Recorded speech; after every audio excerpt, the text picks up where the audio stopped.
وحبيبنا ومولانا محمد وعلى آله وأصحابه ومن اهتداه بسنة إلى يوم الدين. فقال الله تعالى في القرآن الكريم. Biasakan kita melihat seseorang itu apa yang disampaikan. Jangan melihat siapa yang menyampaikan.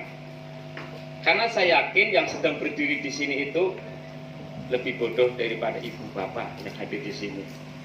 Karena bapak dan ibu ini sudah bahasa Jawanya itu lebih banyak makan asam garam. Ya, asam garam itu berarti wis apa? Wis asam-asam, wis asin-asin, wis kelakon ya. Jadi merupakan salah satu kerendahan diri saya.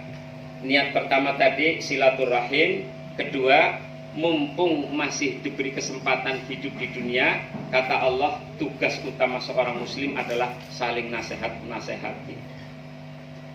Dan mudah-mudahan kita bertemu menjelang siang hari ini, insya Allah akan bertemu lagi di surganya Allah Subhanahu Wa Taala. Nanti kalau sudah tahu tentang dunia ini, kita tidak heran. Adanya gempa, nggak heran. Adanya kebakaran, banjir, corona, itu tidak heran karena memang dunia ini tempatnya. Jadi kalau orang yang beriman itu justru semakin dekat kepada Allah, bukan terlalu khawatir. Ini perlu ditumbuhkan di dalam hati kita. Jadi ini penting Al-Fakir sampaikan karena ada satu rumus begini.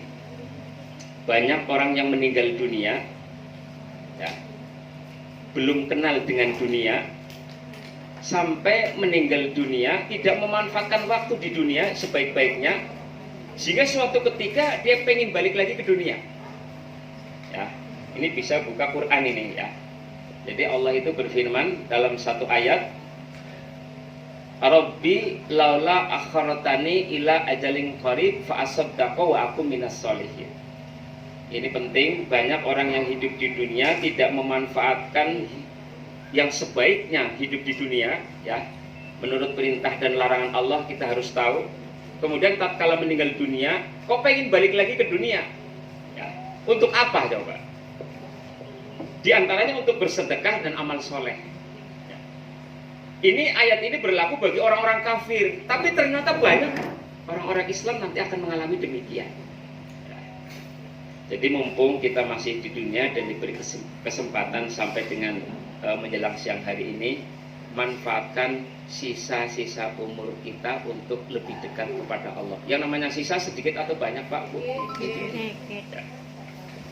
Jadi kita manfaatkan sisa-sisa umur kita untuk lebih banyak dekat kepada Allah Subhanahu Wa Taala. Ada seorang ilmuwan itu mengatakan begini. Ini sebagai mukadimah terlebih dahulu. Bumi yang sedang kita tempati ini hanya mampu menampung manusia 10 miliar. Ini seorang ilmuwan mengatakan demikian. Dan saat ini manusia baru berjumlah 8 miliar. Jadi kurang berapa Bu Pak? 2 miliar. Nanti pada saat manusia 10 miliar yang seharusnya memerlukan 3,5 miliar hektar untuk ternak, kita kan masih butuh ternak ini ya, butuh masih makan daging sapi, kambing ya, ikan lele mungkin dan lain sebagainya. Nanti pada saat manusia 10 miliar sudah lahan itu sudah tidak bisa kita dapati karena sudah penuh manusia. Nah, kemudian pada saat manusia 10 miliar ini kata ilmuwan harusnya memerlukan 1,8 miliar hektar untuk sayuran, tumbuh-tumbuhan, dan makanan. Sudah tidak ada lagi. Karena apa Ibu Bapak? Karena nanti sawah yang masih kosong ini, tanah, hutan, ladang, itu semua nanti akan diisi oleh rumah penghuni manusia. Ini tempatnya musibah. Dan musibah itu belum tentu yang zahir saja Bu. Lalai dalam ibadah, musibah akhirat Ibu Bapak. Mohon diperhatikan ini. Kemudian yang terakhir, dunia ini memiliki sifat al-makanul ibadah. Allah ciptakan bumi ini bukan untuk maksiat Ibu Bapak. Maka orang-orang yang maksiat sampai dengan hari ini itu hidupnya sebenarnya sedang ngontrak kepada orang yang ahli ibadah. Jadi sebenarnya itu harusnya terima kasih kepada kita yang ada di sini. Wis tua-tua belum angkat ngaji, kayak si nom-nom. Ya itu tadi tadi sudah disampaikan oleh ya Haji Asmawi, nanti di Arab Saudi kemaksiatan itu akan muncul dari sana. Kemaksiatan terbesar dunia akan muncul dari sana. Makanya panjenengan itu sebenarnya orang-orang yang beruntung sudah berangkat haji. Kalau saya sampai hari ini belum dapat kebagian waktu haji. Karena kurang lebih semakin lama kemarin di Kementerian Agama bukan gara-gara ya Bu ya.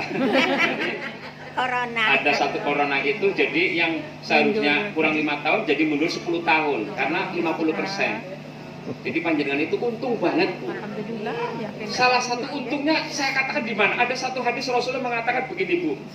Kata Nabi, sholatun fi masjidi, sholat di masjidku kata Nabi, afdolu min alfi sholati fi masiwahu.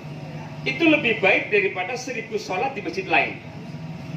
Illa Masjidil Haram. Lain ini. Rasulullah itu mengatakan demikian. Kecuali di Masjidil Haram. Ya. Kalau di Masjid Nabawi itu 1000 kali sholat di masjid lain. Kalau di Masjidil Haram kata Nabi, sholatun fi Masjidil Haram min mi'ati alfin sholati fi masiwahu. Lebih baik, lebih utama daripada 100.000 kali sholat di masjid yang lainnya. Nanti di rumah itu bisa dihitung-hitung Bu.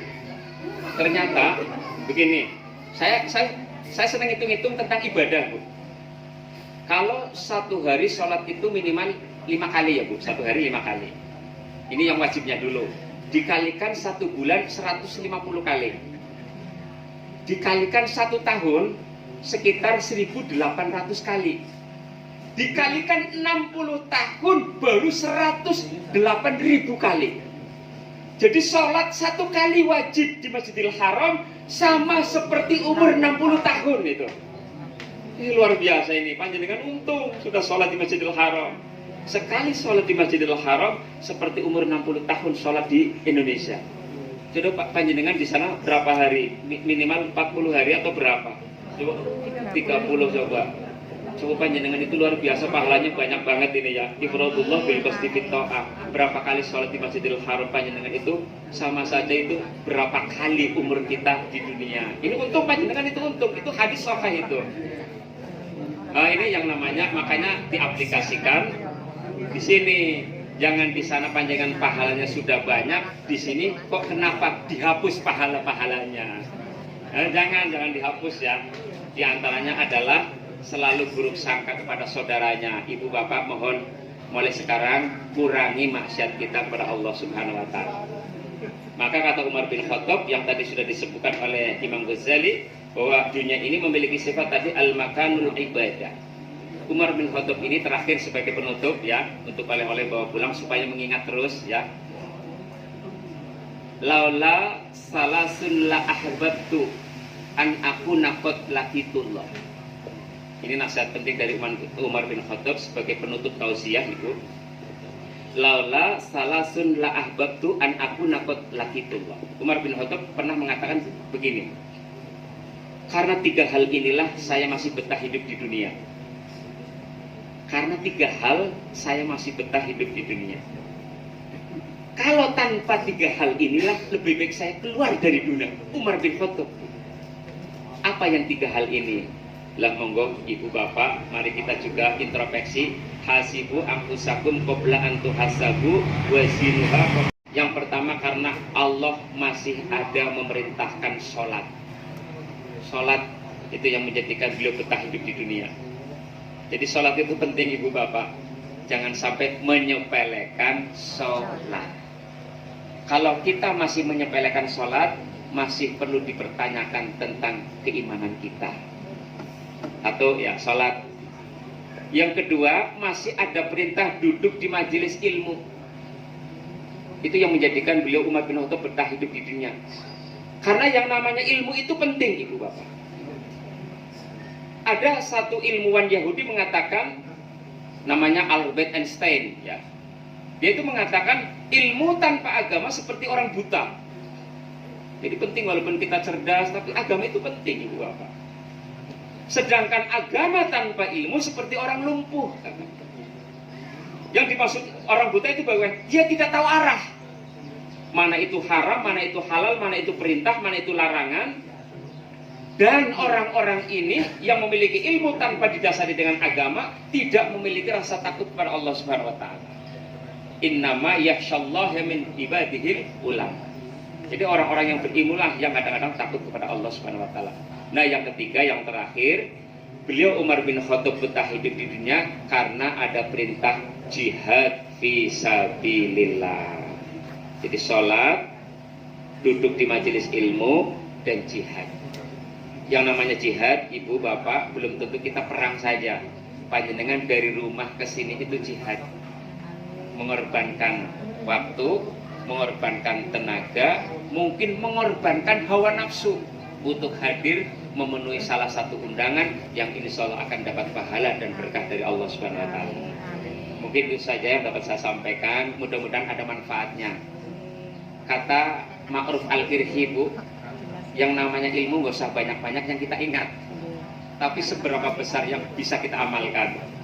Jadi yang ingat-ingat saja tadi, apa yang kita ingat diamalkan.